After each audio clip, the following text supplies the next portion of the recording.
안녕하십니까, 이성인입니다. 3월 13일 뉴스와 경제 시작하겠습니다.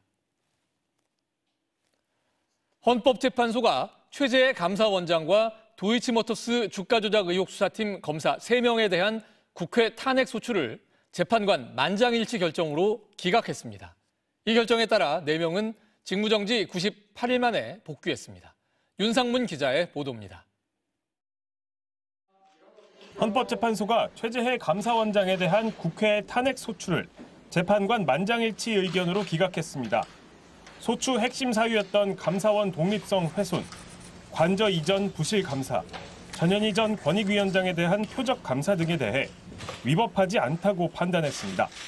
헌재는 우선 감사원은 대통령 국정 운영을 지원하는 기관이라는 최 원장의 국회 발언에 대해 독립성과 중립성을 포기한 것으로 단정하기 어렵다고 밝혔습니다. 대통령실 관저 이전 감사가 부실했다는 국회 주장도 받아들이지 않았습니다.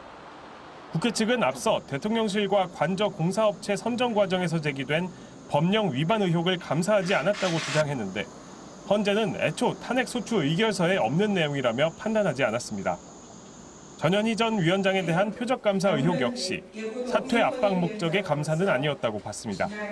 헌재는 김건희 여사의 도이치모터스 주가 조작 의혹을 수사한 이창수 서울중앙지검장과 조상원 중앙지검 4차장 검사, 최재훈 반부패 2부장 검사에 대한 탄핵 소추 역시 만장일치로 기각했습니다.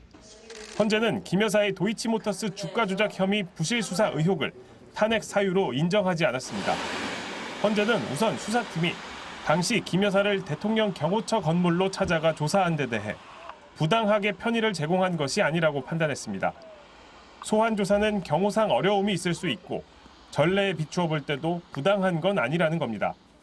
김 여사 압수수색 영장을 청구했으나 기각됐다는 최재훈 부장검사의 거짓 브리핑 의혹에 대해서도 자신의 발언이 실제 사실과 다른 부분이 있다는 것을 명확하게 인식했다고 단정하기 어렵다고 판단했습니다.